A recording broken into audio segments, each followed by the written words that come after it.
Welcome to another weekly featured business brought to you by Visibility Impact and your host, James Moffat, where he will gracefully take our featured guest on a personal and business journey and stories that will inspire, educate, and engage you.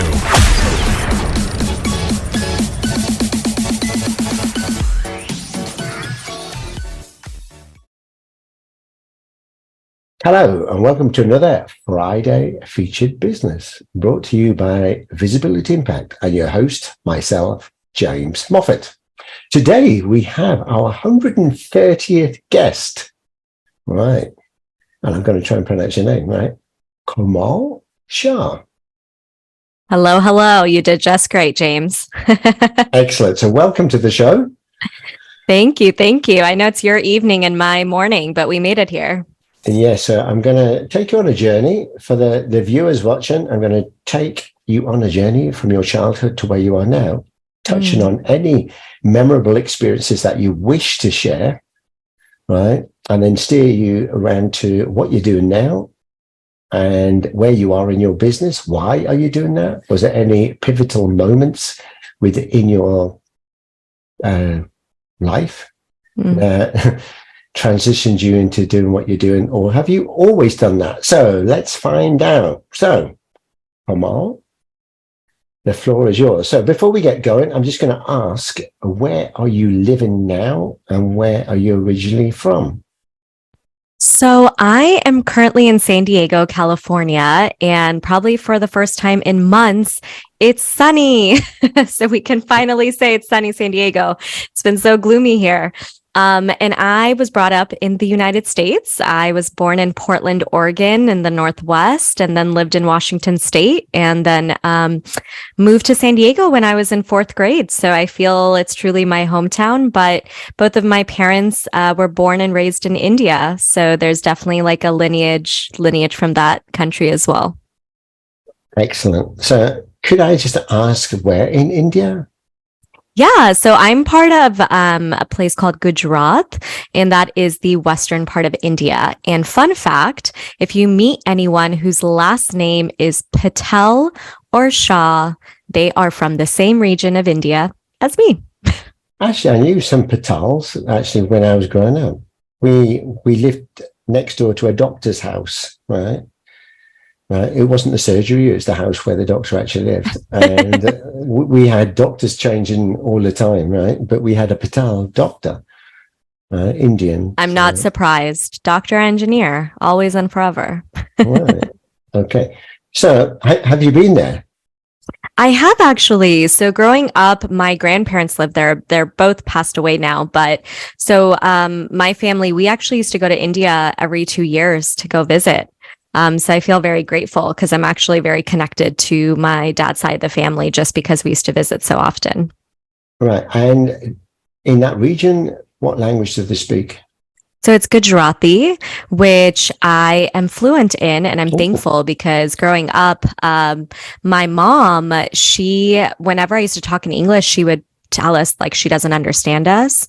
And so it forced us to speak our language. But now I'm thankful because I'm older and my grandmother's living with us now, but I can communicate fluently, which is just great. And I'm thankful. But when you're younger, you're like, just let me speak English. Yes, no, exactly. I mean, we have something similar at home. My wife is Brazilian and we both live in Switzerland. I'm from the UK, so originally from Scotland. So we wanted to ensure that they spoke both our languages, but also the local language. So they actually speak 4 languages. So jealous. That's amazing. Which, when I hear parents that actually have children that of different nationality parents, they only speak one language, I think is a bit of a pity, really, because they should at least, I mean, for our kids, when they go to Brazil, I mean, they can mix with their cousins and family and whatever, and there's no problem.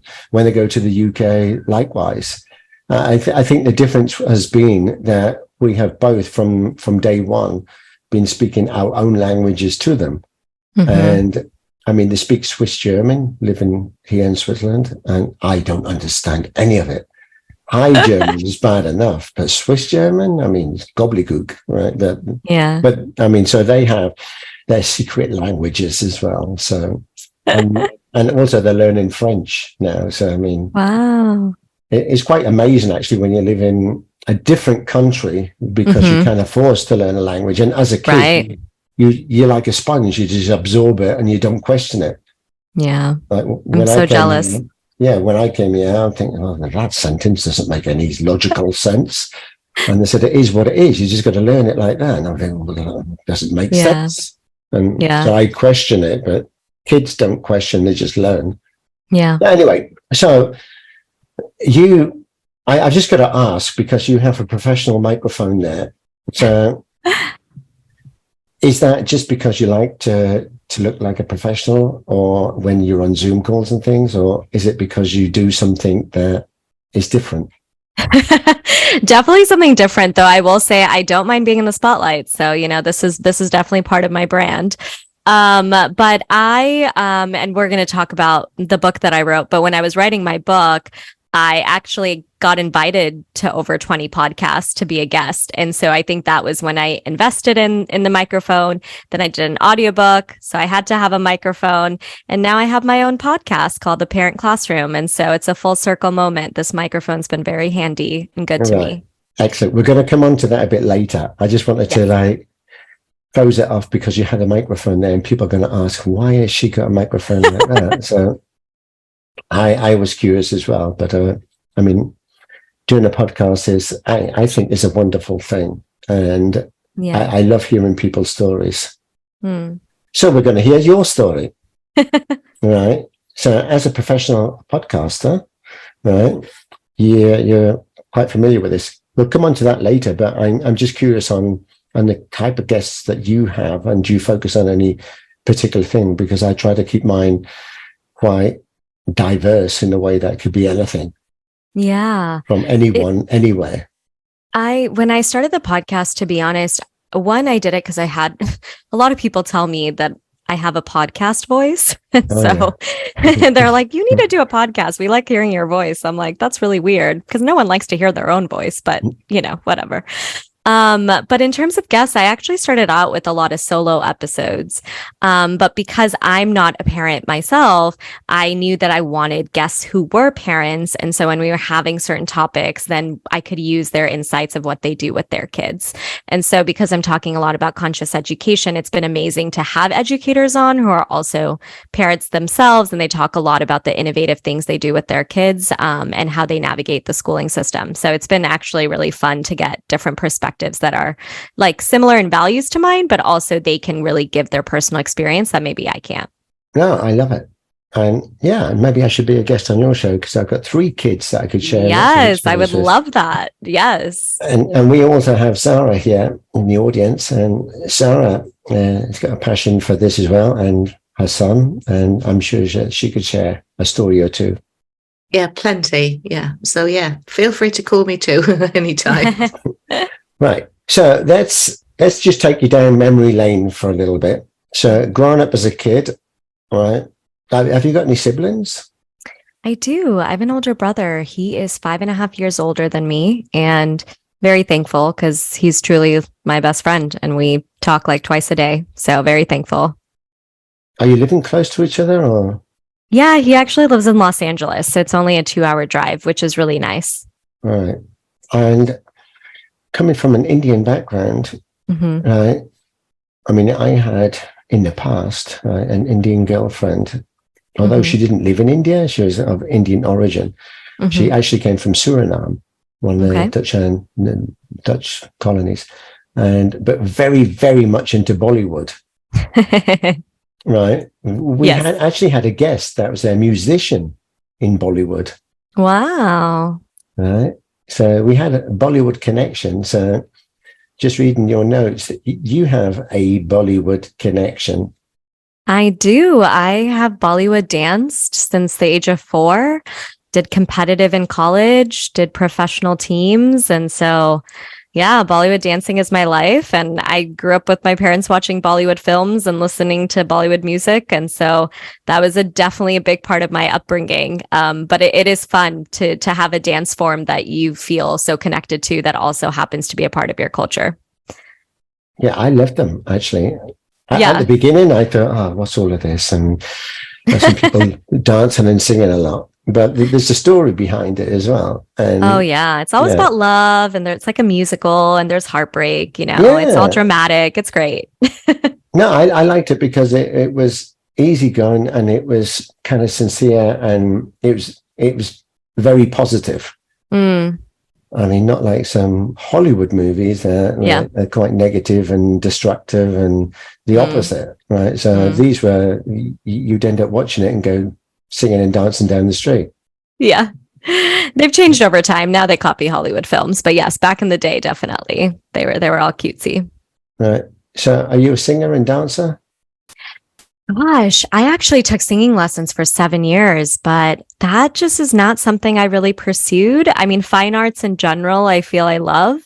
But, my parents put me in sports and everything growing up, and I just gravitated towards dance, and they were like, you know what, like, we're just going to put her in this. And so I actually did classical Indian dance for 8 years and had my graduation for that. And then simultaneously was doing Bollywood dancing. And so that's kind of been like the passion point I had in my life before my career.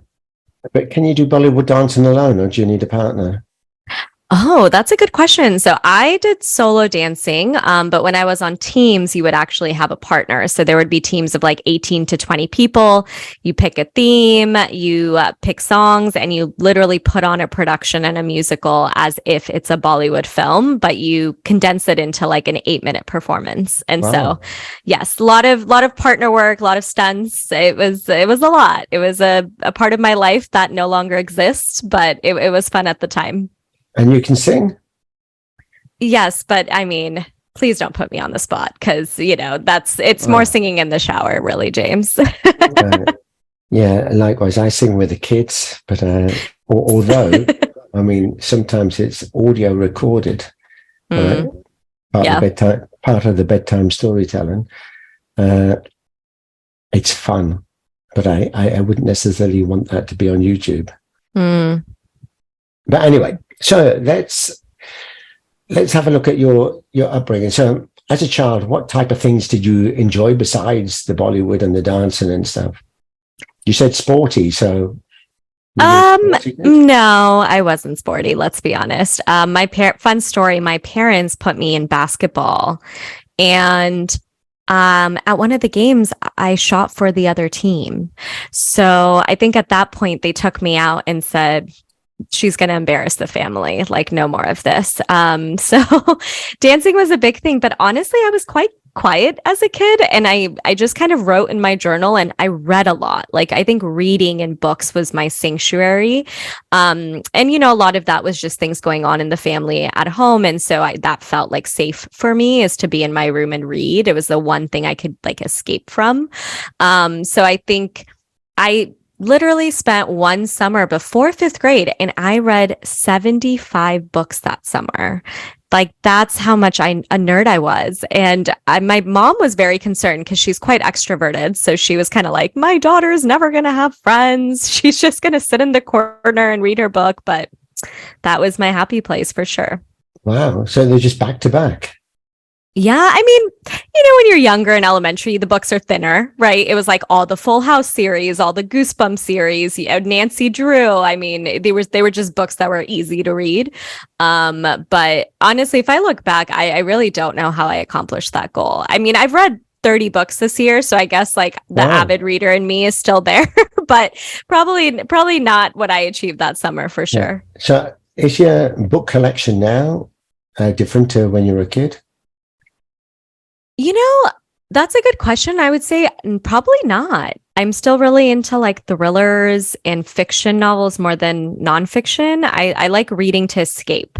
I like my imagination. I don't want to read a self-help book because then I want to spend like 3 months trying to implement it into my life. And it's like a whole thing, So fiction novels for me are way more fun and more innovative. So yeah, very similar actually. Yeah. Actually, have you written a book? Oh my gosh, that's funny you ask. I have. You have. I say that because, I mean, I've written this kid's book here. I mean, this is our first one. We've got like 400 in the making. Wow. Or audio recorded, but not in books. But with 12 of the previous guests that have been on the show, we're a year into creating our collective book of our stories, featured business book. It won't be called that, but I mean, it's a collection of 12 different guest stories. Wow.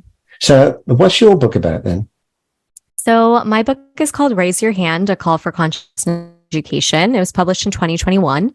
And it basically is about like the mission, if I was to give you one line, would be how do we create an educational system that is less about external marketable success and more about inner fulfillment. Love it. Yeah. Right.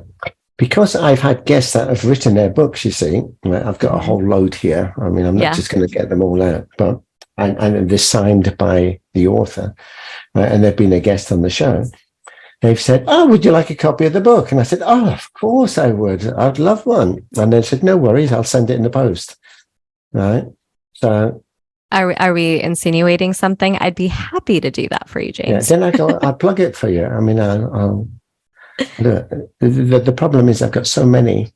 I haven't read most of them yet, so I'm terrible. So I need to start. I need to be like you and see if I could read them all in the summer. I mean, to be fair, after I wrote my book, I don't think I ever read it again. You know, I was like, I've read it enough writing this. So just while we're on the book, because I still want to carry on your childhood, but what made you decide to write a book?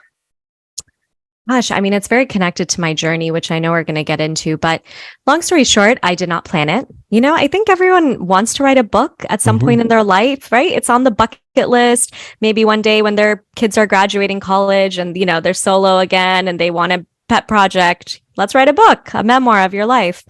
And for me, I had a random coffee chat with a friend and he told me he was writing a book, and I told him that is no big feat. And he said there was a professor at a college who was running a program for students on writing books. And so I joined that, and here we are. Wow. So when you said you did it in 2021? Yeah. So I actually wrote my book during the pandemic. Right. I actually started writing it in fall of 2020. So you can, I know we're kind of preluding this. I mean, you can provide the links and everything to the book in the show notes, so we can get people to take a look and copy. Yeah. So how many words was it? Oh, goodness. I think 32,000. All right. Yeah. Oh, okay. Digestible. Yeah, we're doing 5,000 words each, right? There's 12 of us, right? I tell you, it's been a year and we still haven't finished. Yeah. I mean, I was in a program. I had a lot of accountability and editors we and have everything. A publisher and editor. And I tell you, half the group are procrastinating big time. Right? Yeah, exactly. Right. But anyway, you learn a lot actually writing a book. You definitely do. Yeah.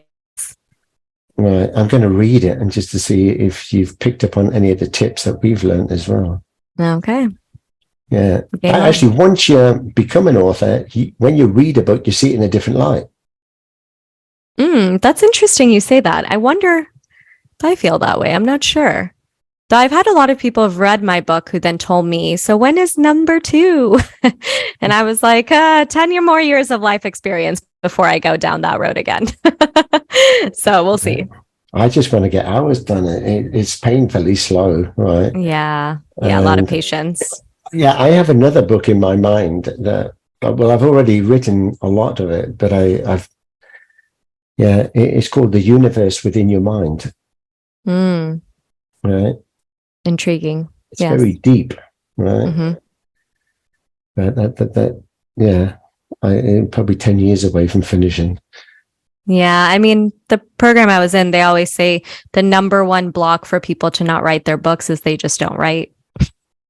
Yeah. They get so stuck on the end goal that if you just sat down and you wrote 200 words a day, you'd have a book eventually. Yeah, exactly. You should come in our book group and kick the others up the pants, right? And Yeah. get a move on. So, But I understand how hard it can be. Yeah. Yeah. No, honestly, I should invite you in. Like Okay.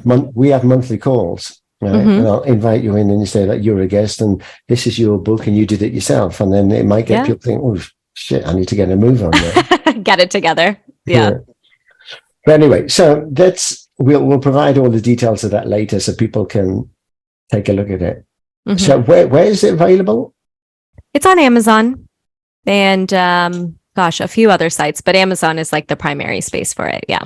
But you mentioned earlier, about you have a voiceover or a good voice for podcasts. Yeah. So do you do voiceovers or anything or audio recordings? I don't know, because I discovered that my voice was good like this past year. I had no idea.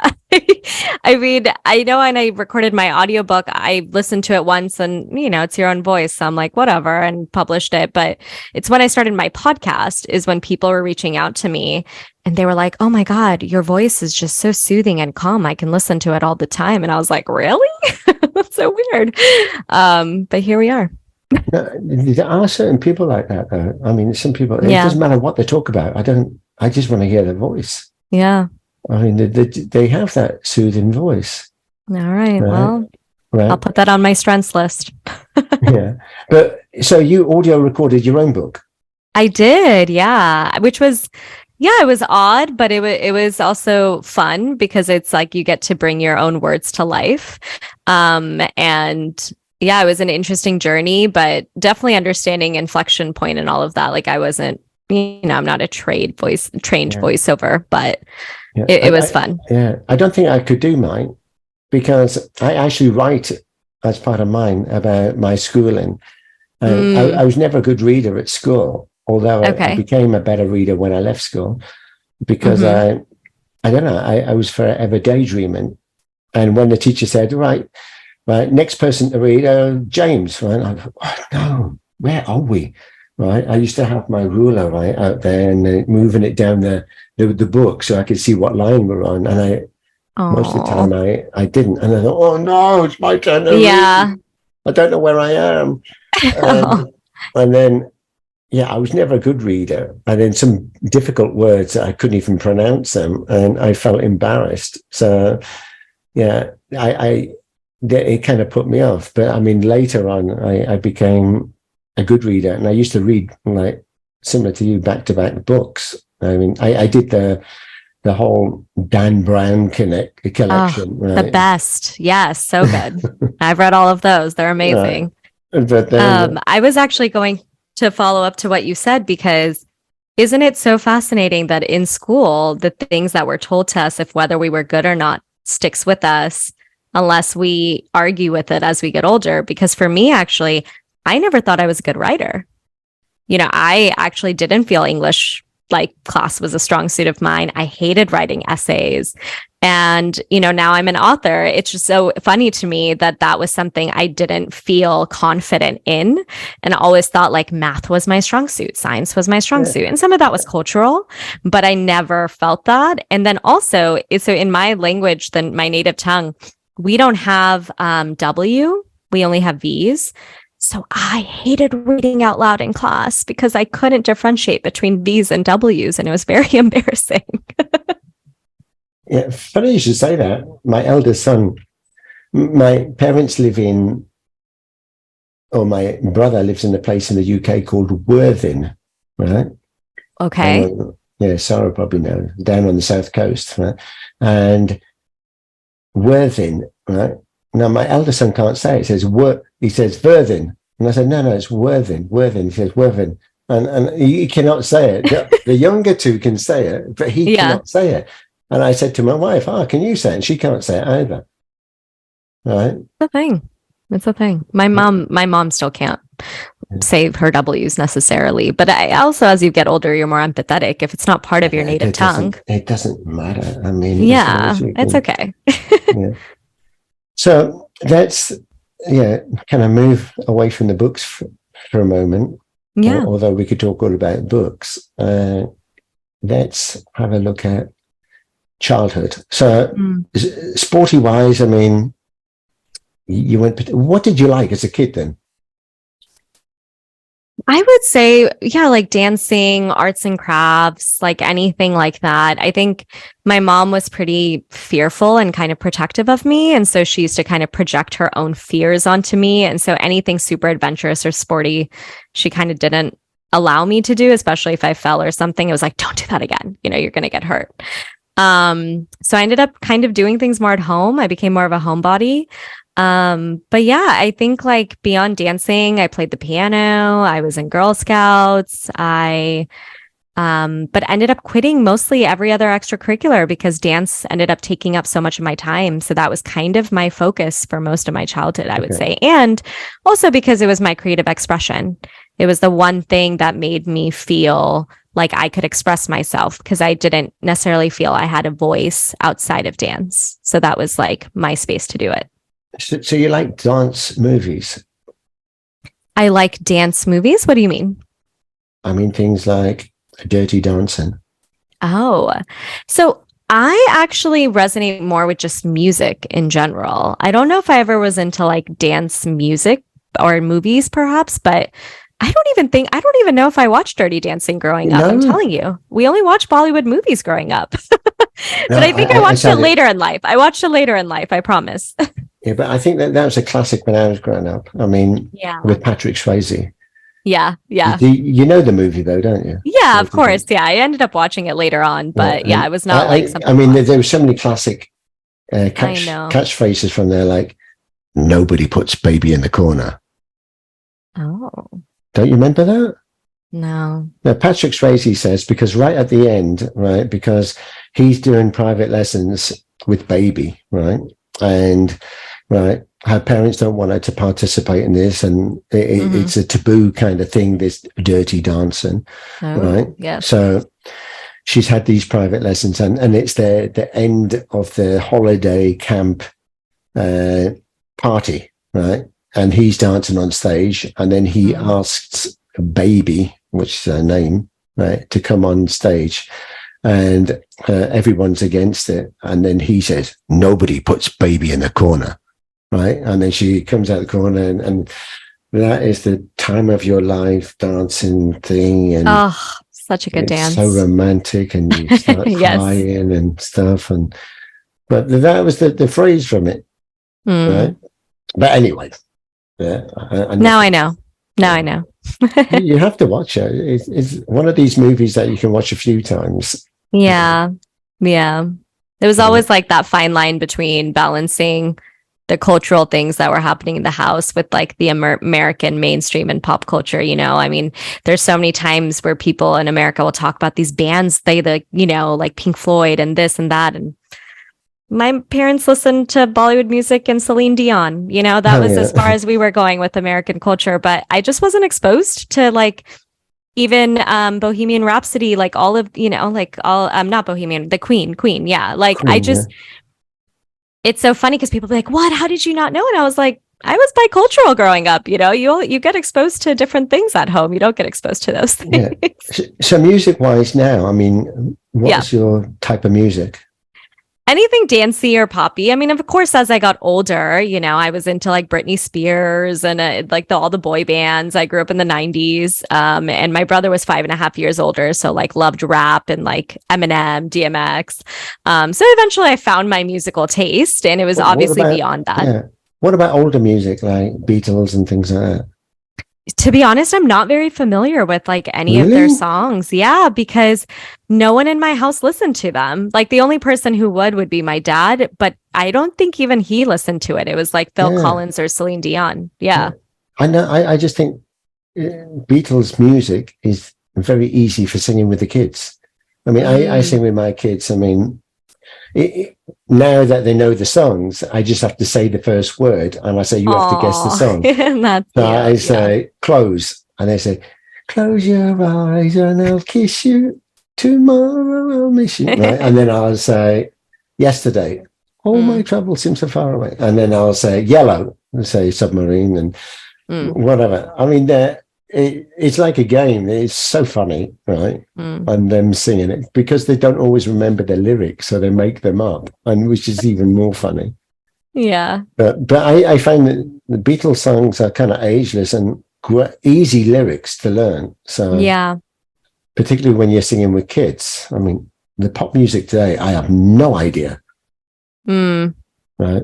But anyway. Yeah. I mean, I also feel though, like, because I grew up with dance of movement, for me, I don't resonate as much with lyrics and songs. I resonate with the music, because that for me creates the movement in dance as less than lyrics. And so that's been interesting as I've gotten older. I've realized that because, you know, there's people in my life who are like, listen to that line. It's so good. And I'm like, oh, I wasn't listening to the line. I was listening to like the melody behind it, you know? So. Yeah. I mean, there's certain lines in songs. I mean, I like David Bowie, and certain, my eldest son is called Tom. So, and this first book is about going to the moon. So he's Major Tom, of course. So Major Tom to ground control. Can you hear me sitting in my tin can high above the world? I mean, and so, yeah, he is Major Tom, and it's great. So he had to learn like David Bowie as well, so he could know the song. So when it's in the book. So other things that excite you, I'm going to give you a clue, right? 1,000. 1,000. Yeah. Oh, I don't know. You do, because you wrote it down. Oh no! This questionnaire was from back in the day. I don't know. Right. 1,000 what? Is it puzzling you? Oh my gosh. Yes, I do love puzzles. How did I forget the other hobby that, you know, I do all the time? I'm literally sitting next to my closet that has all my puzzles, because my friends gift them to me all the time. But yeah, I do love puzzles. It helps me relieve my anxiety, to be honest. Yeah, the problem with, I mean, we buy our kids like, I mean, the last one we bought at Christmas time was the 1,000-piece. This was the first big one, 1,000-piece puzzle. Yeah. Right? And I'm telling them, like, start with the edges first. So you get all of the edges and then start filling it in. Get the colors that match the different bits. Right. I mean, this was like a VW combi, like the multivan, the camper van thing, right? Great picture. I mean, because they're like these camper vans, right?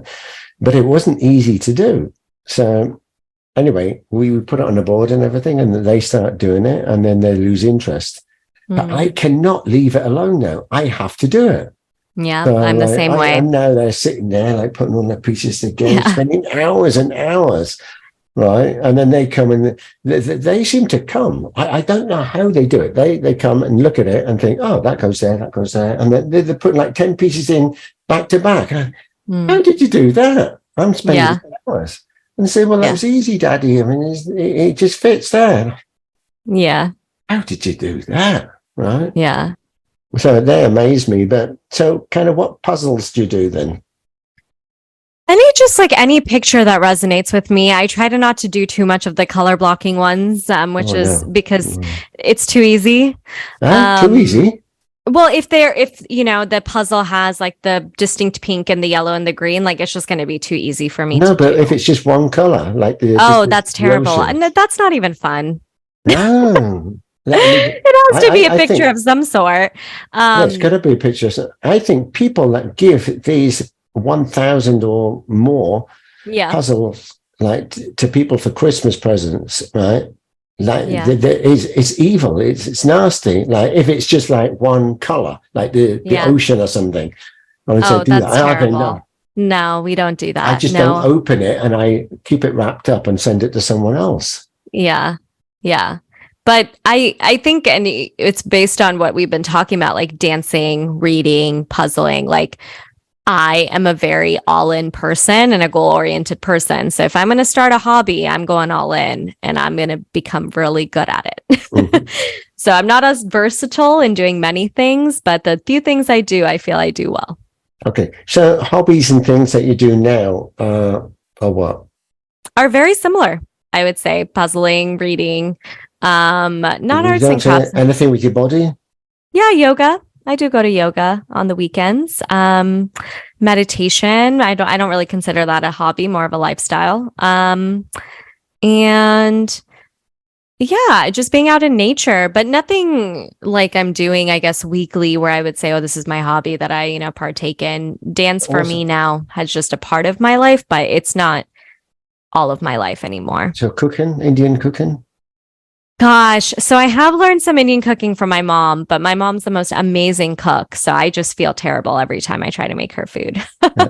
But I do like cooking. Yes. Yeah, I tell you, when I lived in the UK, Sarah could probably vouch for this, right? The number one dish was actually Indian curry, right? Right. Even more than fish and chips, can you believe? Right. I'm not surprised, but I always tell people that the Indian food that most people are familiar with in like these Western areas is North Indian food. So like what I eat is not the curry that someone else would get at a restaurant.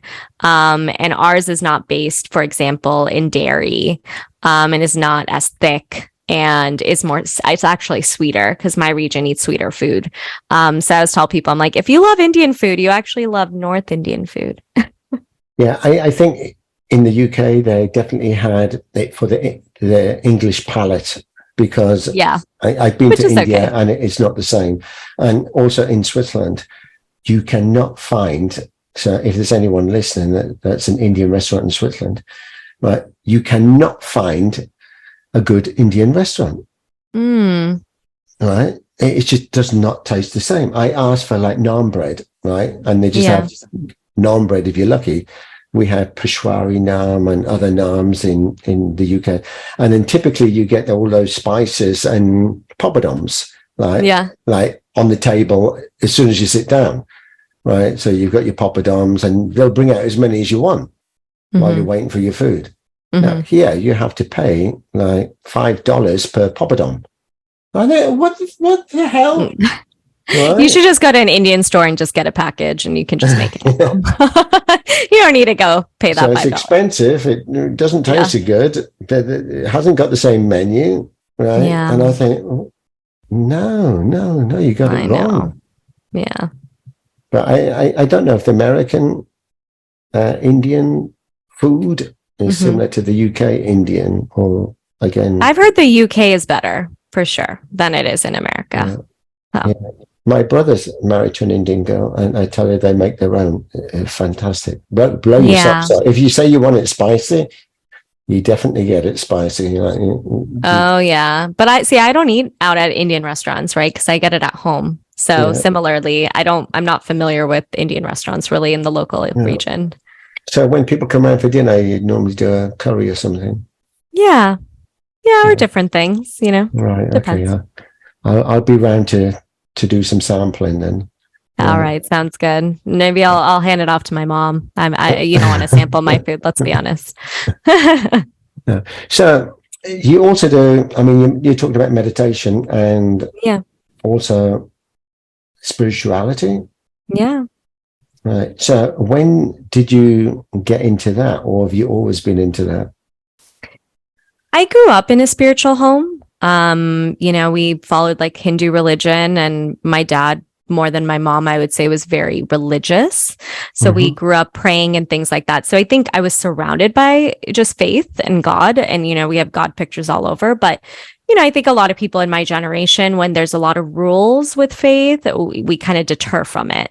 So I think for me, I was just like, well, you're not giving me the why. So like, why am I going to do this? It doesn't make any sense. So I kind of moved away from it, to be honest. And then when I got into teaching, I was just going through a lot and having a lot of breakdowns. And that's actually when I rediscovered spirituality, but in my own way, which was really nice. And so I identify as spiritual, but I do still, celebrate cultural traditions, and then also have some Hindu deities in my life that I feel that I, connect with. But I've kind of rediscovered it, but in a more personal way, versus it just being like, this is the way it is and this is how you were brought up, which has been nice.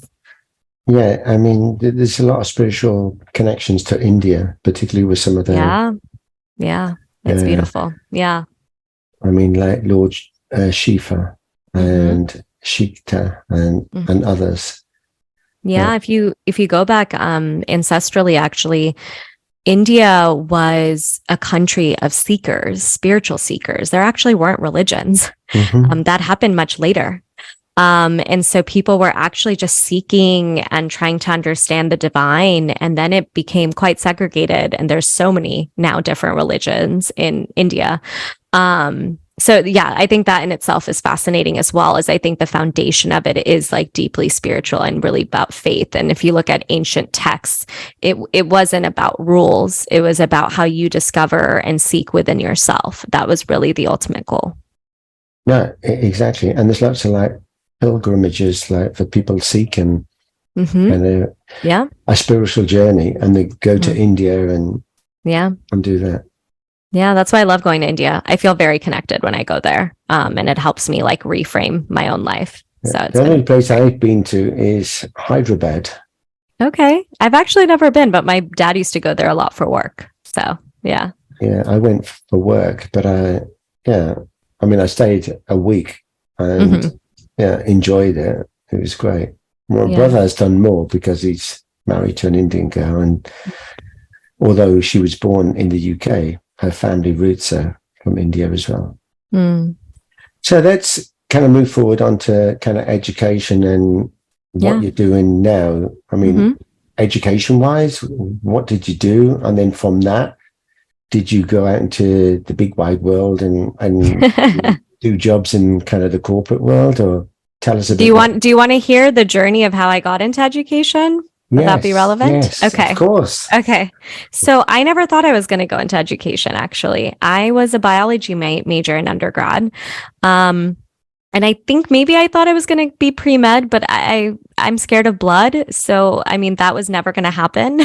But I would say my junior year of undergraduate, I actually did go to India and did a holy pilgrimage, and was in northern part of India. And we were going to a lot of rural areas and doing just visiting temples and holy sites.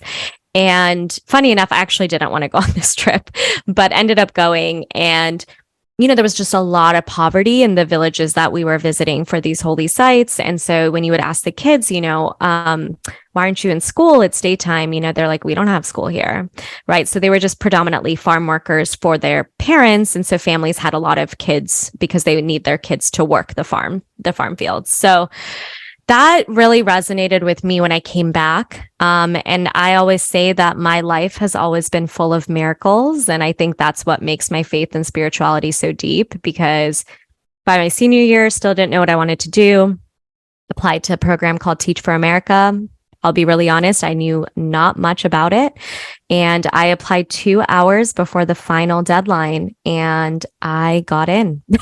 So that was like a miracle in itself. And when I stepped into the classroom, so basically, for those who are not familiar with Teach for America, you work in an underserved community for 2 years here in the States. And so I started my summer training once I got in, and the minute I stepped into the classroom, I was like, this is exactly where I need to be. And so I feel very blessed because I know a lot of people are always seeking in their career paths. And for me, it was like the minute education came into my life, I'm like, yeah, I'm here to be a teacher. I'm here to be an educator. So I taught 6th and 7th grade math for 5 years, and I taught traditional public and a charter school here. And I saw a lot. Let's just say that. I worked in a middle school that at one point the district had gone bankrupt. It was a school of 2 grade levels, 6th and 7th. There were close to 450 kids. I've had up to 35 to 40 kids in a classroom. My first year of teaching, I broke up 13 fights. I didn't have enough paper to print worksheets for my kiddos. Anything that you think you could see in a school community, I saw. And so, yeah, I think you asked me, when did your spiritual journey started? It was that. It was me breaking down completely. And also because I grew up in a suburban community, went to blue ribbon schools, the track to college was there. And then when I was in these communities, not only was there a cultural difference because they'd never seen an Indian person before, and I had not worked with the Black and Latinx community. So, and then not only that, a lot of my kids were coming to school and didn't have food on the table. So there was just a lot that it felt like I was in a bubble and someone took it and completely shattered it.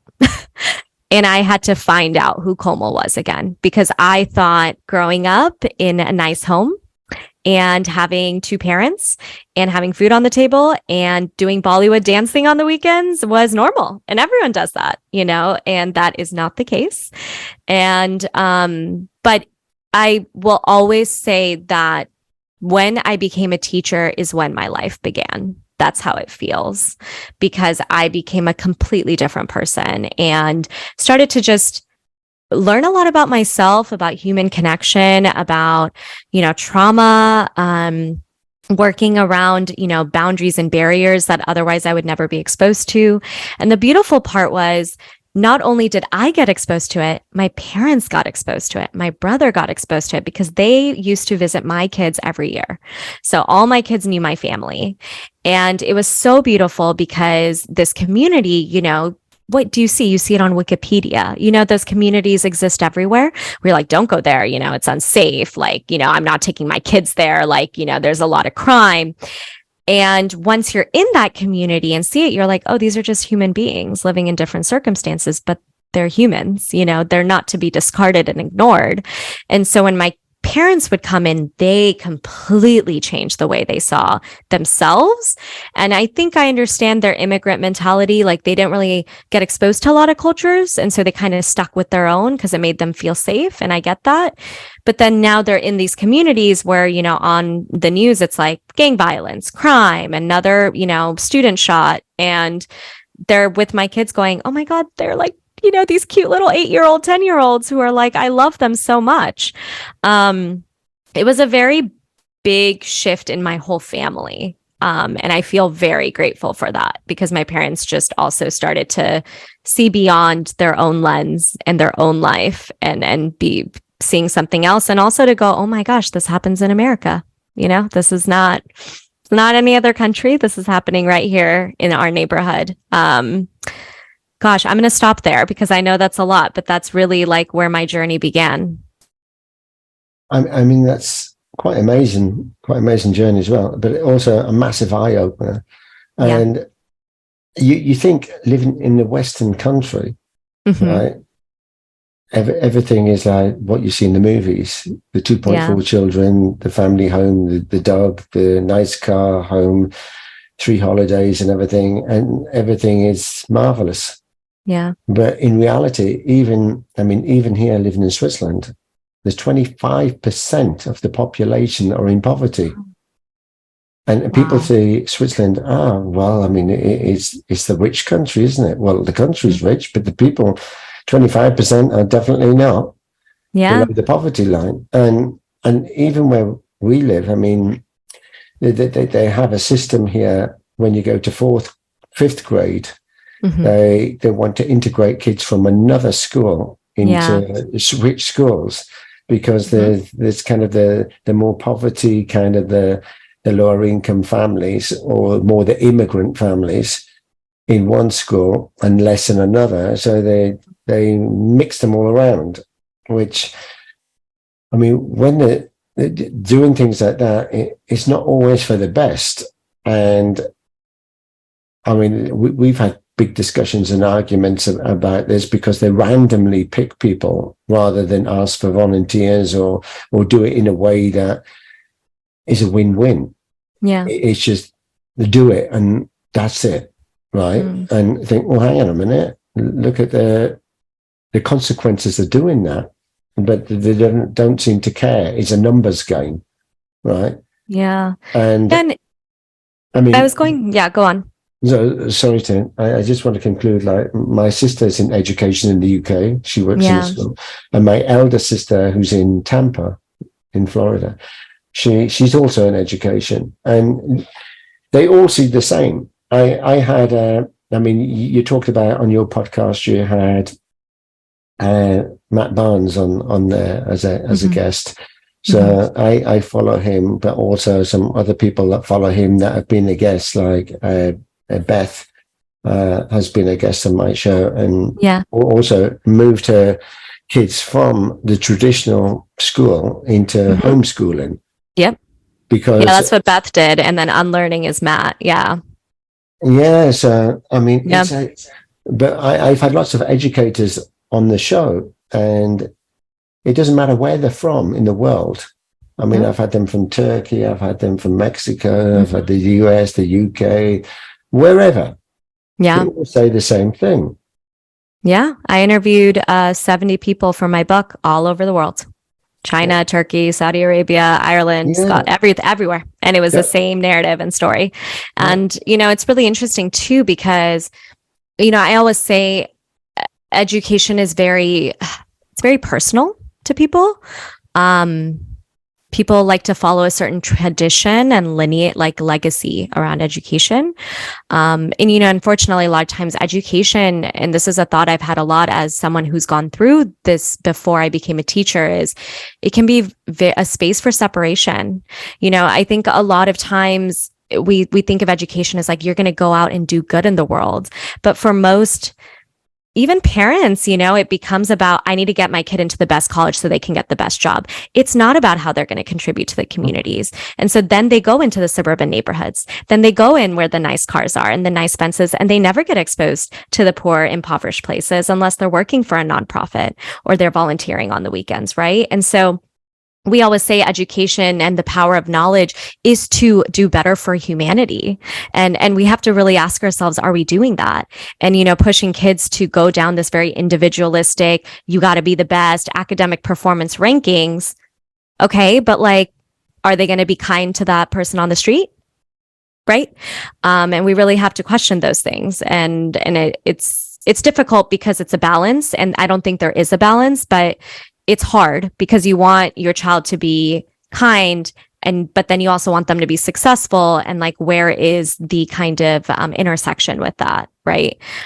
Because unfortunately, a lot of times in corporate jobs, that may not feel that way, that we are contributing to humanity in a positive way. I don't know. It's just a thought I've had recently as someone who's gone to and gotten a master's as well, 2 masters. No, I'm completely with you. 100%. And I saw it because you see it more also when you kind of reflect back on your childhood, but also when you have your own children, you see that you don't want them to have necessarily what you had. And has the system changed? And basically it hasn't. I mean, from the time that my parents were at school, their parents were at school, I mean, it is kind of this Victorian type of academia that it's about academical skills. I mean, we've had the open days at the school where you go and talk to the teachers about your kid. And we're in there, and they're saying about there's performance at school and then whatever, which is, not so bad. So, I mean, I think that there's some good positive things. But then we ask, do you know what he does outside of school? No idea. I said, he plays the piano, right? A bit like you, right? And to me, I mean, he's absolutely gifted, my elder son, at playing the piano. I mean, he can play with 2 hands. He doesn't look at the music. He can cross his hands over and look at me at the same time. And he plays these very difficult pieces. And I think, how the hell does he do that?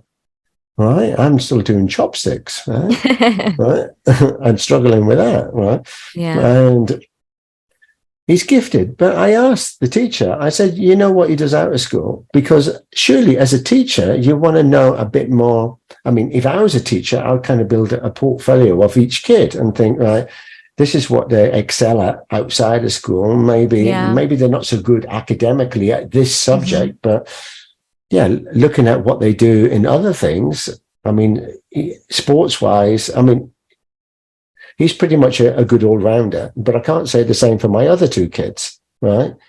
So they're all completely different. But that's why you cannot have the same system that's doing exactly the same thing, thinking that we're all the same. We're not all the same. And exactly what you said, we're not. You have to find kind of the gifts that your kids have. And it's not always academia, and there's no mention about emotional intelligences or persona types of kids. We all have a persona type. Yet there's no mention of that. Well, school's very good at putting kids in boxes. No, you're either good or you're bad.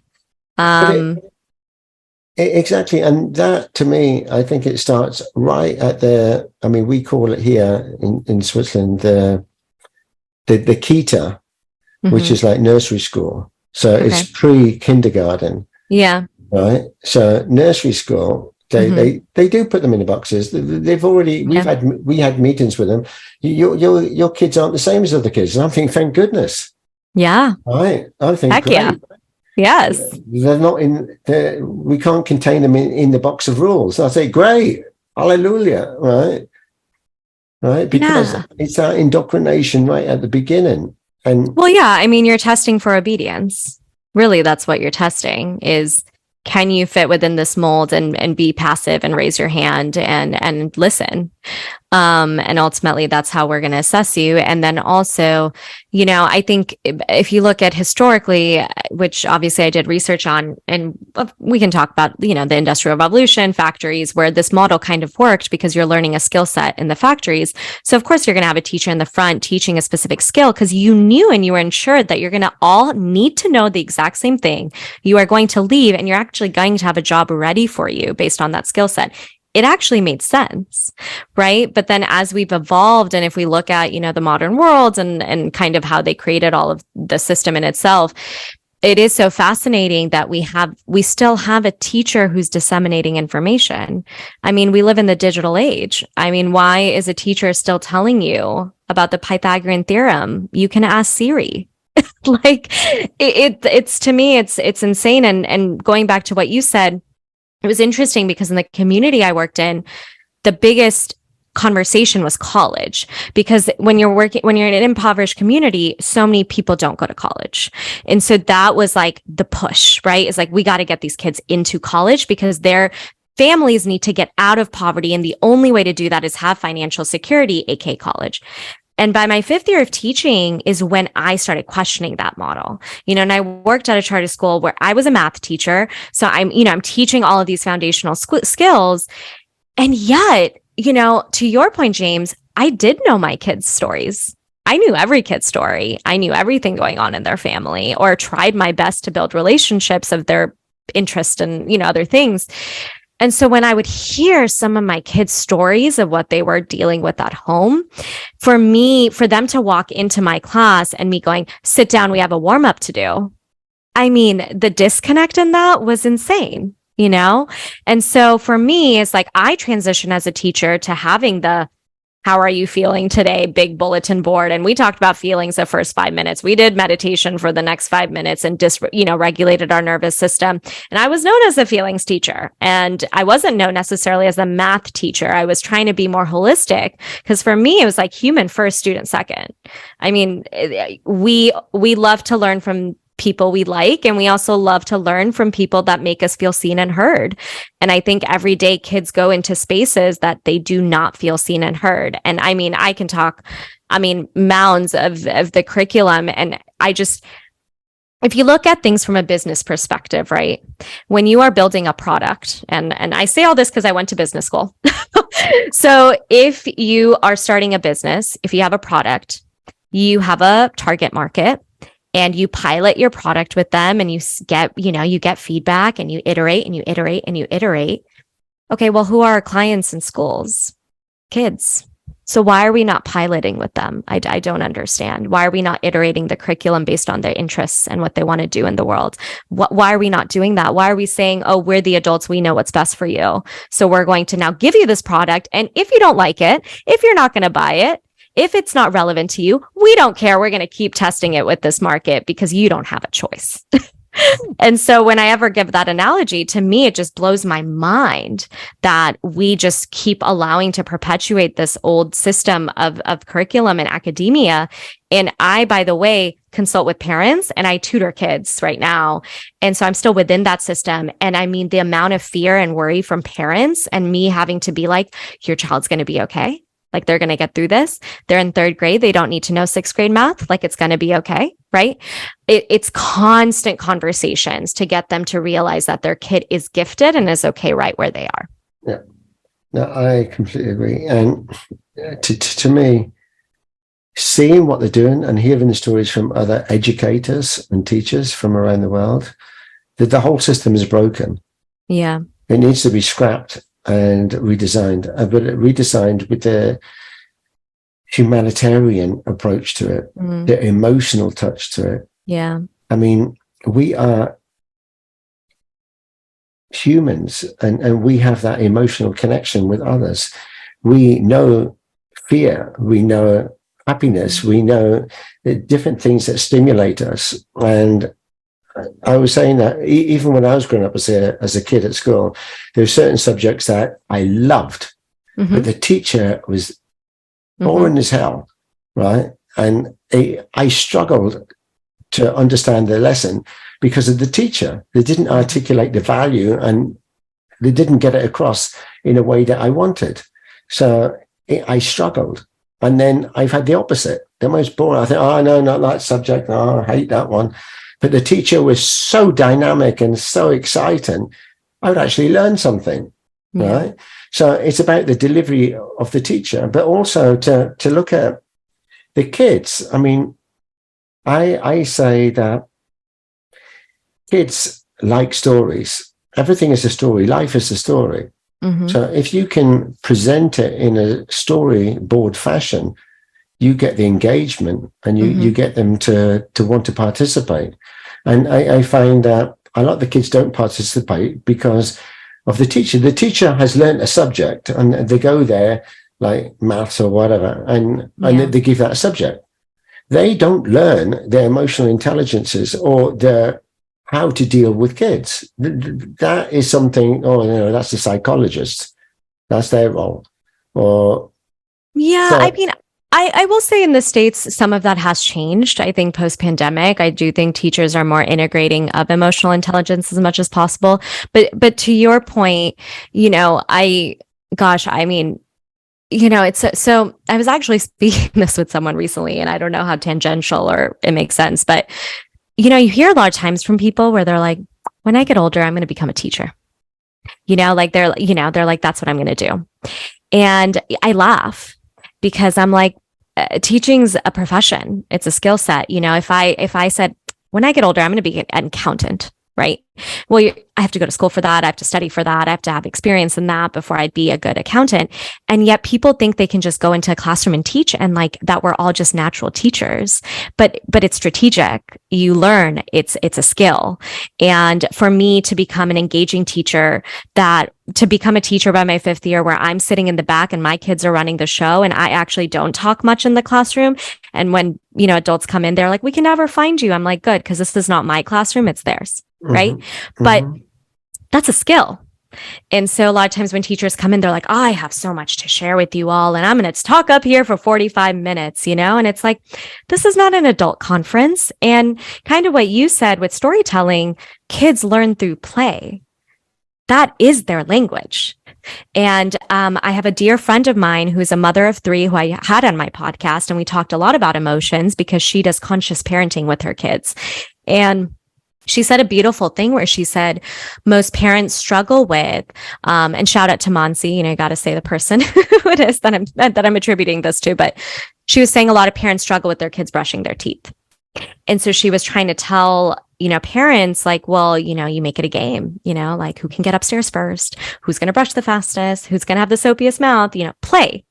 But we as adults like to articulate sometimes with kids as adult brains, but not through play brain. Right. And so that's why, I still to this day, I don't understand how we're okay with kids saying, I hate school.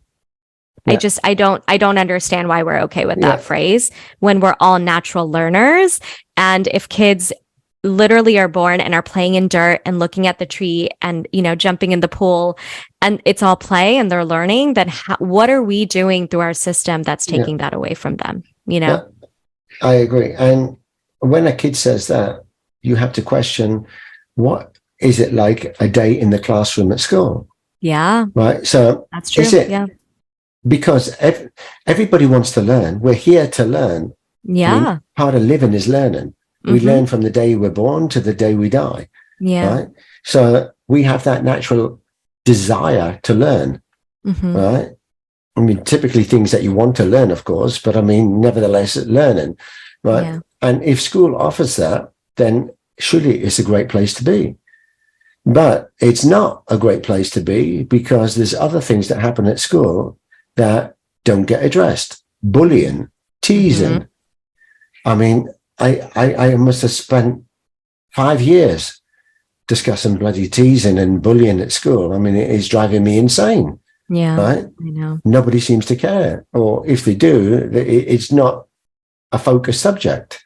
Right. Oh, no, it's not in the curriculum because we don't discuss that because we have an agenda already. We have to do the agenda. Yeah. I think, well, surely this is key because bullying and teasing, if you do not address it at school, it goes into the workplace. And then you have the bullies and the bad bosses that are the bullies. And then you've had it at school and you've never dealt with it. Now, next thing you've got a boss that's the bully. And you think, oh, no, like, the whole life is like being bullied. And then if you just look at, sorry to digress a bit, but if you just look at mental health problems in general, globally, and suicides, right, they're off the radar, but nobody talks about it.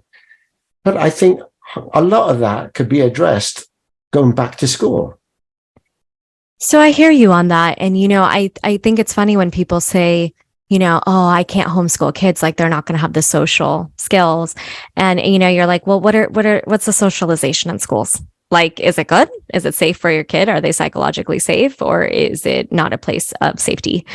I also will say, though, I think this is actually a bigger issue outside of school. I think we have to address that in society at large. And I'm ignoring cultural, you know, differences because actually there could be better narratives around it. But there's an interesting dynamic of adult child, right? Where how adults interact with children. It's a lot of how they were interacted with their own parents. And so it's generational. And unfortunately, you know, the adult who's bullied maybe by their own dad bullies their own son. And now the son goes to school and now bullies the kids, right?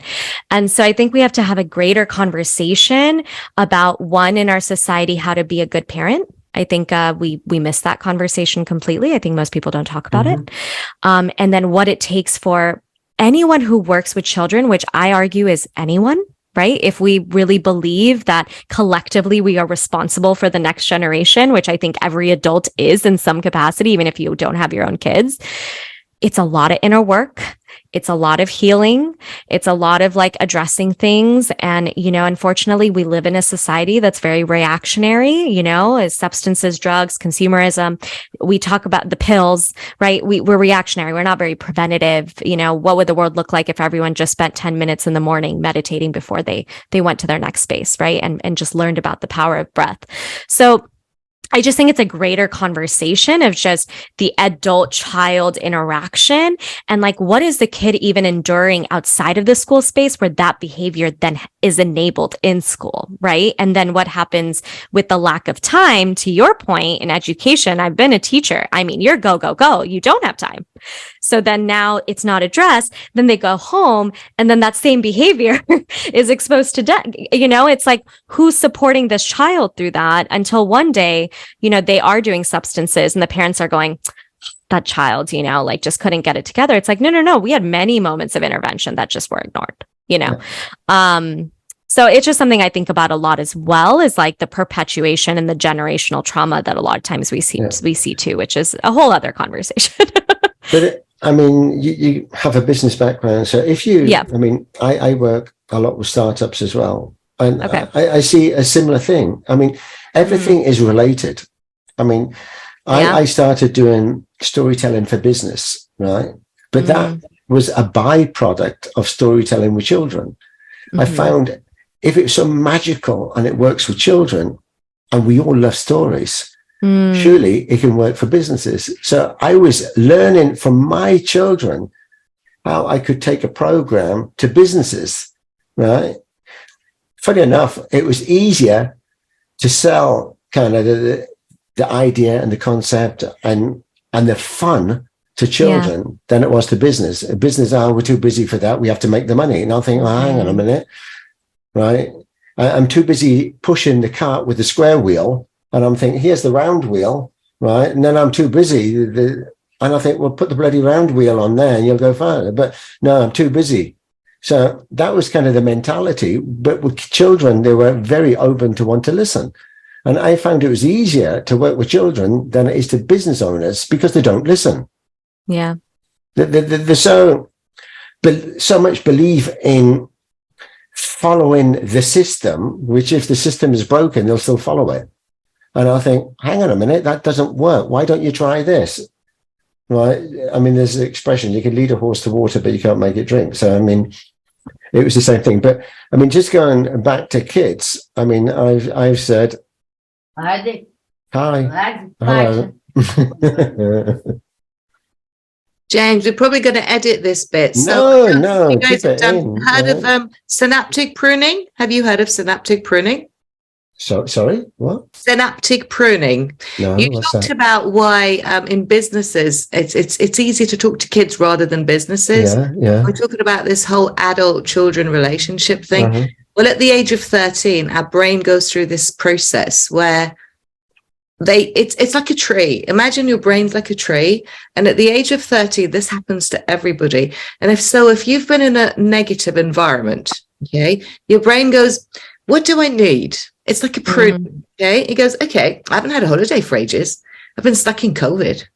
Okay. Oh, I haven't seen anybody for donkey's years. Okay, fine. I don't need that. Snip, snip, snip.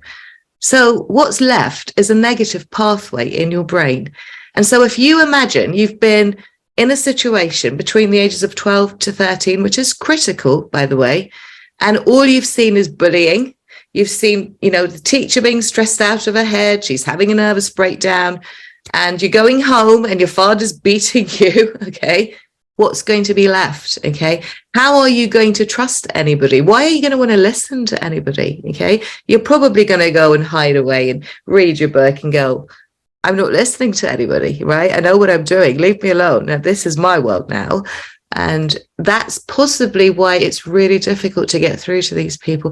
But there's a way to deal with it through unconscious confrontation, which also helps dissolve bullying. So this is a massive conversation that perhaps we can take, off, and not as part of this, but later on. And the unique factor test is some children like to play games. Some children like storytelling. Some are exhorters. They like dancing.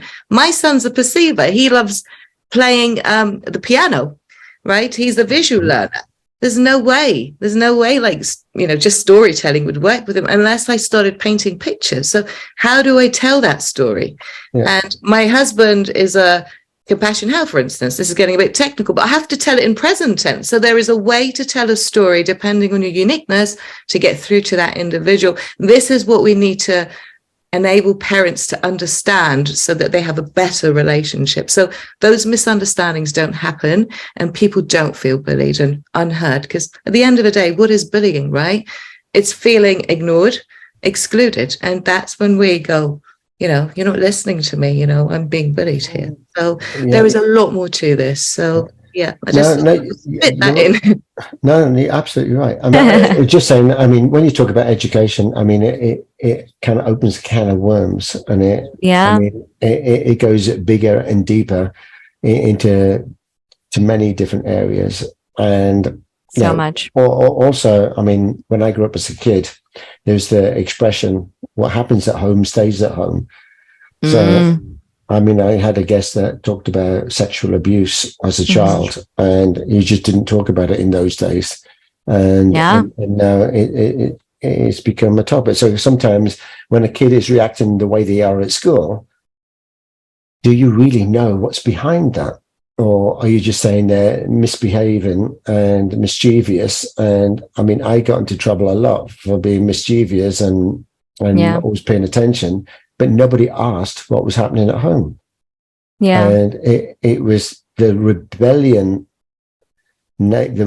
nature that came out at school because I couldn't express that at home because I was punished. Right. Well, it's that separation of action, or the behavior with intent, right? And I think, but we also struggle with it as adults. If someone's had a bad day and they're snappy with you, we don't like that coworker when it's like you didn't even ask what happened or what's going on, or is there something going on at home? But I think also, at least for me, when I was a teacher, I was less worried about the belligerent kids or the ones who were a little bit outspoken. I always was worried about the withdrawn kids, the kids who didn't speak up. Yeah. Because those are the ones who tend to be ignored the most. The one who is reaching out, it's like, we know, the family, we know the whole history. And so we're fully aware and have every intervention in place to support that kid. But the one who's withdrawn is the one who kind of gets put under the rug, even though they may be responding differently to a similar emotional trauma that they're facing at home. And I think that in itself is interesting, because for me, I really felt that in school, I was kind of the good girl.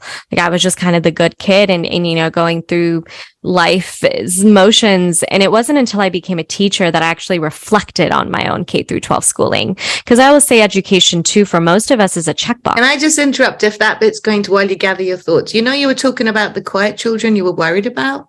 Apparently, they're the ones who turn to crime. External, your surrounding has a lower tension than what you're feeling inside. And so if there's stress everywhere and there's, you're just not going to speak up. So they end up just bottling it all up, and then they lash. Yeah. One mistake and they end up in prison, and then we wonder why it happened. So like you said, the ones who speak up, the outlandish ones, they're expressing themselves. So they're fine. Yeah. They're releasing. Yeah.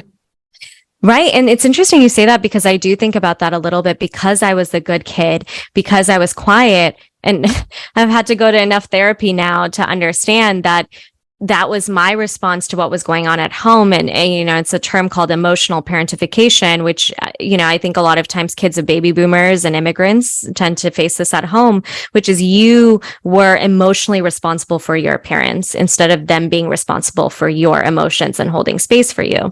So for me, when I got older, I became the people pleaser, don't know how to set boundaries, always like there for everyone else, but struggled to share my own needs and my own emotional things. And I didn't know that when I was younger, but I was a good girl. And it was interesting because when I became a teacher, this is what's interesting about unconscious behavior, which is why I talk so much about inner work with adults, is I favored the good girls in my classroom my first 2 years of teaching. And I didn't even know I was doing it, because they reminded me of me, because that's what I thought was good. So I was actually biased towards the boys who were mischievous and belligerent and outlandish, because I didn't understand that behavior, because the way I coped with my trauma was being good and sitting. So that's what's so fascinating for me. And the reason I bring that up is because I present at conferences to superintendents, school leaders, teachers, all of the above. And we do a reflection of the K through 12 schooling experience and the messages that adults received around success. And it always comes out at the end like, oh my gosh, like, this is why I do what I do, or this is why I perpetuate this on my kids. This is why I perpetuate this as an educator. The most fascinating thing is I make the relation of the cost of the system now in adulthood, right? So we talk a lot about perfectionism, hustle and grind culture, no self-care. And I had an educator in my workshop get emotional and start crying, because she was just like, I have been so affected by what I thought success was. And yet, and the question I always give back to the adults in the room is like, but why do we keep doing it then? We know the cost as adults of the system. And yet we tell the new kids on the block, get good grades, high test scores, go to college, get a job, you'll be happy. Life will be good. And the pressure of how we just, do it. And, of course, I get parents after these workshops who are also, they're like, but how do I do that? That's like so challenging. There's so much competition, and so I think that conversation is always open. But again, it always goes back to the reflection of the adult of that K through 12 schooling experience. Yeah. So that's kind of finish on the schooling, right? And then move on to the next bit. So typically, what were the age of the kids that you taught? And was it mixed, or was it just boys or girls, or whatever? It was boys and girls 10 to 11, all coming from, I would say 95% of my school was free and reduced lunches, and was a Title I school. So I would say majority of the kids were below the poverty level. I'm blanking on the name, but you know what I mean. And we're exposed to the same kind of community trauma, pretty similar. And then on top of that, immigration and, you know, cultural differences, bilingual parents kind of was what I was working with. Yeah. Yeah. It'd be interesting for teachers and educators to move around. And I say that because my wife works in a private school. Yeah.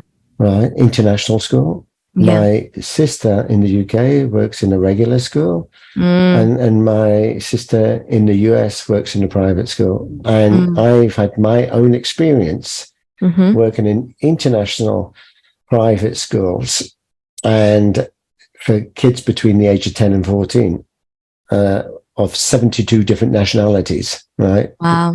That's amazing. Right. And they're all different. Yeah. Yeah. There is common themes within all of them. I mean, kids just want to have fun. Yeah. They want to learn. They want to feel that they fit in and they're not excluded because they're not good at a certain thing like sports or maths or whatever it may be. And they don't want to be bullied. And I mean, in general, it's all the same. But the system, regardless of where you go, it's the same problems. And I mean, I worked in a school as an external consultant coming in to do storytelling with kids. And I did it with the classes of 20 plus kids, international. They all had to speak English. And and with the teacher, I insisted the teacher was in the class. And we just did everything around storytelling.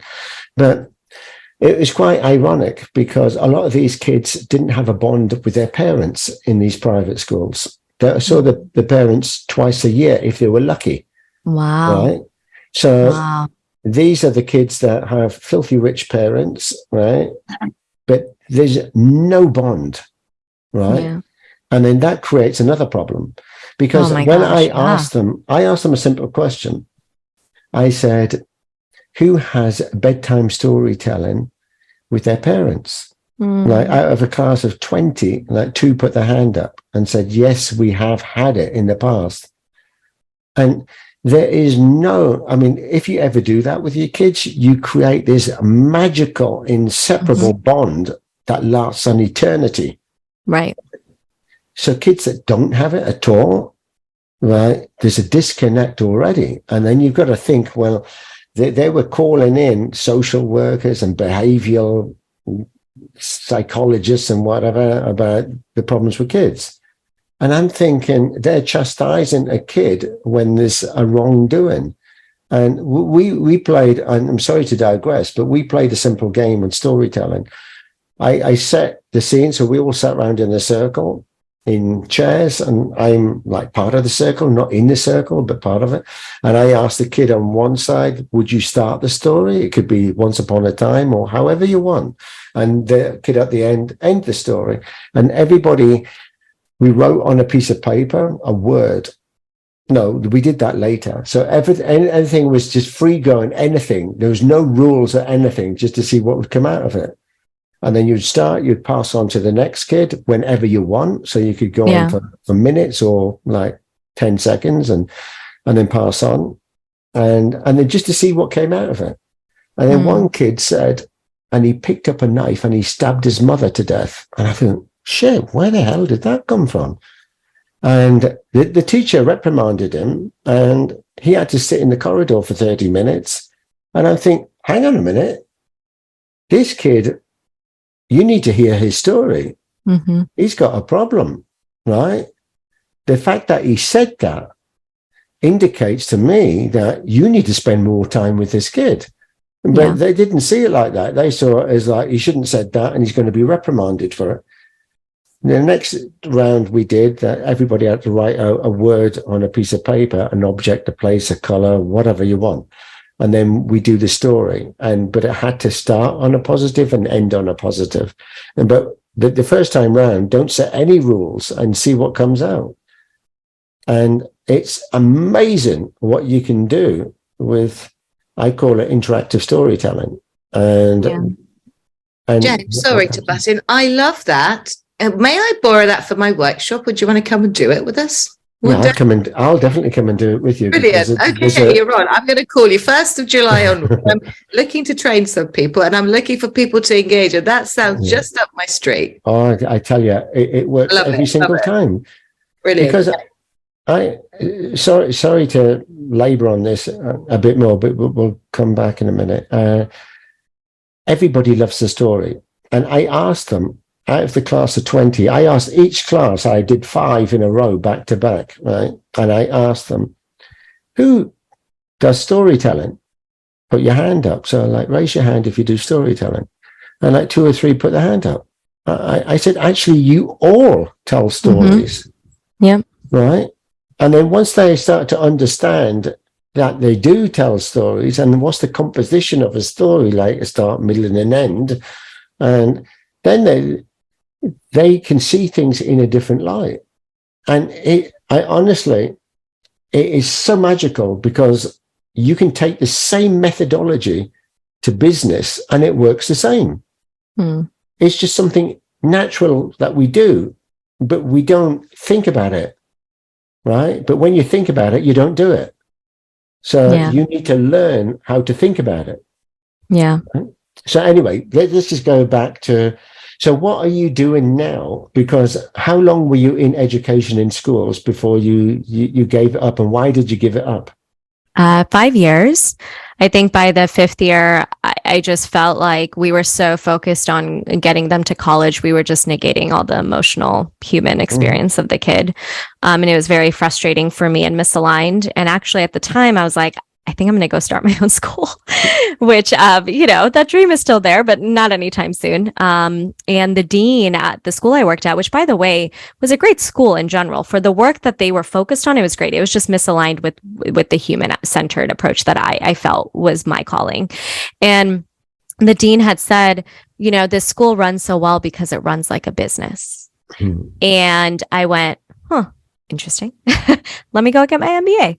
And that's exactly what I did. So I moved to LA and did that for 2 years, then wrote the book for a year and promoted it. And I would say for the past year, I basically in business wise, I've been, doing workshops for learning centers and parents and teachers and school leaders around conscious work and really reflecting and assessing and bringing the unconscious to the conscious mind of the upbringing of your own schooling and how that can be negatively perpetuated with the kids you work with now. And so that's really my passion. And then I do one-on-one consulting with parents who, are concerned about things with their kids when it comes to school, similar to what you said, friends, things like that. And my task is really to not intervene. I'm not a child psychologist, but what I do is provide resources to parents, because I want the parents to create that bond with the kid and help them navigate the schooling experience, because I think that fundamentally is more important than me coming in and doing that for them. So I create resources and, a bunch of things so that parents can kind of navigate those situations with their kiddos. So that's the work I'm doing now. And, we'll see where life takes me. Maybe leadership, administration, doing external consulting for schools around culture. We'll see what's next. I think is wonderful. And I don't believe there's enough attention. There's enough individual people, either ex-teachers or teachers or homeschoolers or educators or guardians or parents that want a change. They want something new. Yeah, and they do. We're all fed up with the system because it doesn't work. And the kids are suffering because of that. We definitely need a new school, guys. Let's just do it, right? Let's get a few of us together. I know. I've been going globally, really school, right? But it's a shame you're in America. I'd bet you start one here if you're here, and you got Grant there, right? Yeah. So you have to stay.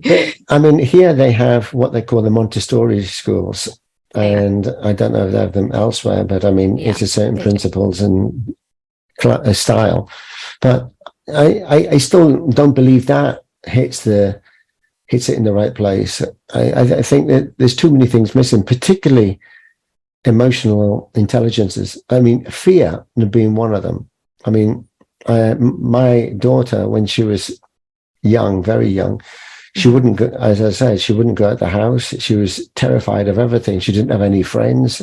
And so we introduced in the bedtime storytelling fictitious characters, which were animals from the farm. And they called them names because they'd always have these adventures. And then I thought, I'm going to just try something out just to see if it works. Right. So they went on a marvelous adventure, one of the bedtime stories, and they had to pick my twins, Sam and Abby. They had to pick a friend to go with. So Sam picked his friend Gorilla, right? Because they went to the zoo a lot. And so they already knew the different animals between the farm and the zoo way before any other kids, because we introduced them all in stories, right? And they would correct each other, right? So it was a great educational bedtime thing, and it helped put them to bed. And that's a whole program I do anyway. So Abby picks Charlie, who's the donkey, the ringleader from the farm, right? And if anything's happening at the farm, like they're doing a sports day or whatever, or anything, or they see the golden chicken or whatever, it's always Charlie they have to see. And we named them like names that I liked, right? So I influenced the story. But anyway, so they went on a roller coaster. Sam sat at the back with Gorilla, and Abby sat at the front with Charlie. And I knew she had this fear. So I said, right, how does Charlie feel? And she said, oh, he's scared. So we passed all the fear onto Charlie. So I said, could you tell Charlie it's only going to be a short ride and you'll hold his hand? So I said, say it to him. So she said, Charlie, it's going to be a short ride and I'm going to hold your hand. And then everything I said to her, I said, repeat it back to Charlie. So she did. And anyway, after the ride, completely cured, she has no fear whatsoever of anything, right? All from a story. And the magic of that it's not just been one story. We've uncovered things, we've discovered things, we've addressed problems through the power of stories. I mean, if you think stories inspire, stories educate, and stories bring hope. And that's the reason, my personal journey, that's the reason why I do these shows. Exactly for the same reason. What I gain from them, I bring to the show, right? Your story's inspiring me, well, both of us, I guess, and the audience. It's educating us because you're telling us things that we don't know. Yeah. And you're bringing hope that there are people that are addressing kind of these problems.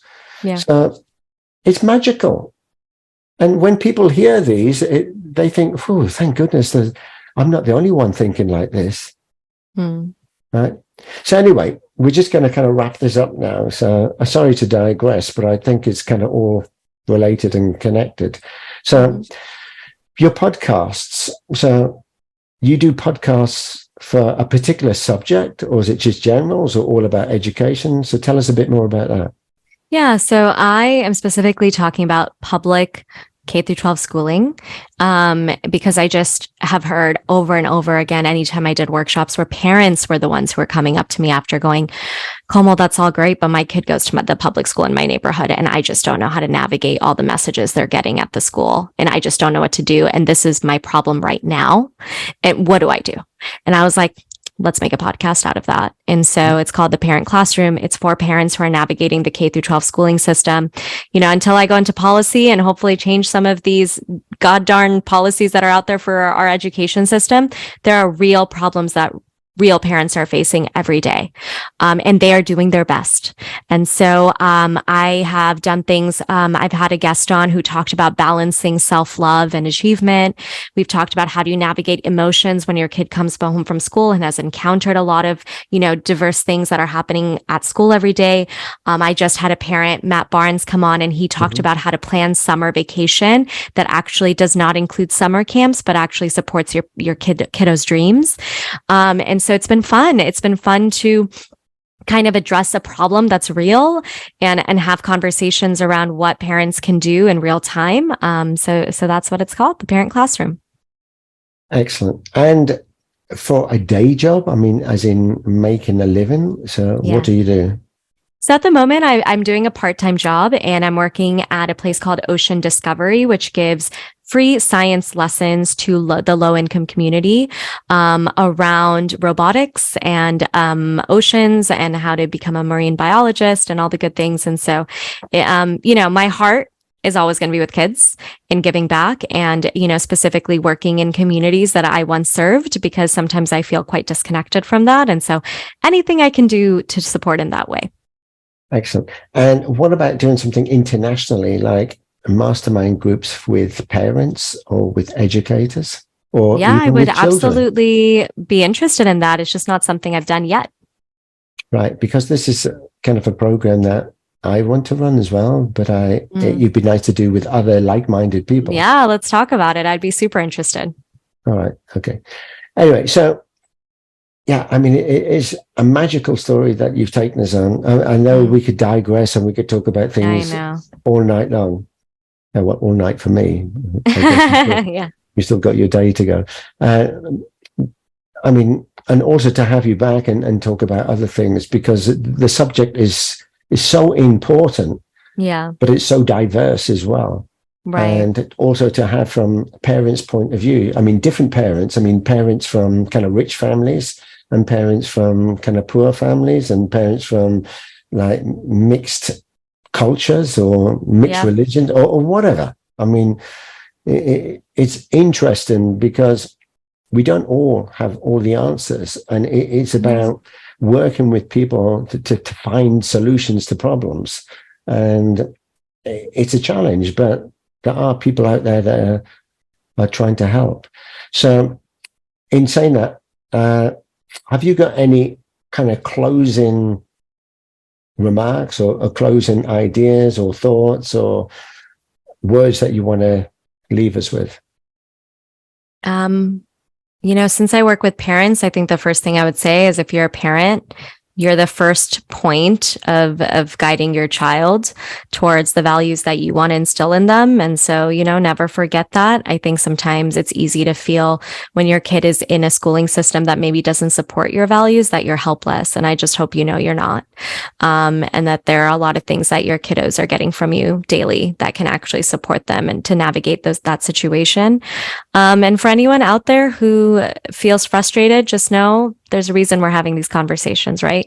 We are telling our stories and talking about ways in which we can influence, because I do believe, we're all planting seeds that one day will blossom into something. And so we have to really believe in that and hope that it comes true for the next generations to come. Absolutely. And I think, when I look at my kids, I think of the stories that I wish I could speak when I was a kid.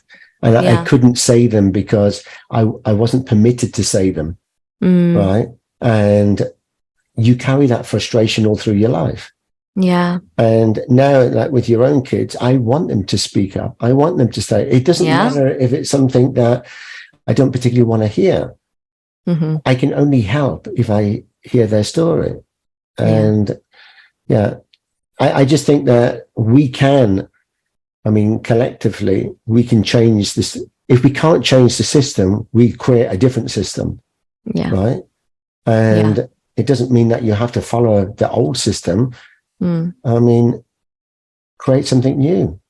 Yeah. And it starts with yourself. That's what I always say. First, start with you and go from there, because this type of work cannot be successful unless you're doing the consciousness path yourself. Because I do believe all this work comes through you, Absolutely. It's an inward journey as part of this. Yeah. It's an inward journey of self-discovery. Mm-hmm. What is it that you want? What is your purpose? What are the gifts that you're bringing? Mm-hmm. And also with kids, just because a kid isn't an A+ student, they do. Every kid, every person on the planet has gifts. Yeah. Yet half the time they don't know what they are. I know. It's up to people like us to help them extract those. Doing lots of research work as well. You said you'd spoken to 70 different people around the world. So that's more than I have done. So right. So anyway, you've been a fantastic guest, and I admire what you do. It is challenging, and it can be very rewarding, but it's Right. hard work. Yeah. Right? But you're doing something like that is special, very special. Yes. Right? So thank you very much for being our 130th guest. Zara, Thank you. thanks for joining as well. No, thanks for having me.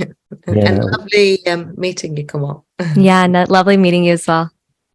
Right. Okay. So we will share all the notes. So all the links and everything that you talked about, your book, people can connect with you, Yeah. your podcasts, and all of Sure. that will be in the show notes, and people can reach out. Right. This will be also on YouTube, and it will be on the audio will be on Spotify. Okay. So have a great weekend. Thank you. You too.